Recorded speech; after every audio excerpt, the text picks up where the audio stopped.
কথায় আছে, যখন আপনি যুদ্ধক্ষেত্রে দাঁড়িয়ে তখন শত্রুকে পিঠ দেখিয়ে পালিয়ে যাওয়া বা পিছু হটে যাওয়া অত্যন্ত অনুচিত যুদ্ধনীতি হয়।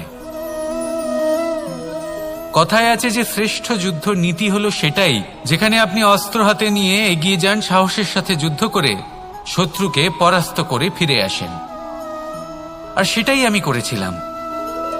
তখন মহাভারত রচনা হয়েছিল, কারণ তখন ধর্মরক্ষা করা আবশ্যক ছিল। কিন্তু এমনও একটা সময় ছিল যখন আমি যুদ্ধ থেকে পালিয়েছি, কারণ তখন প্রজাদের সুরক্ষা বেশি গুরুত্বপূর্ণ ছিল। আমার গায়ে যুদ্ধ বিমুখ হবার কলঙ্ক লাগিয়েছিল। কিন্তু ঠিক আছে, আমি সেটাই করেছিলাম যেটা প্রয়োজনীয় ছিল। শ্রীরামও লঙ্কা গিয়ে রাবণকে হত্যা করার পূর্বে 4 মাস ধরে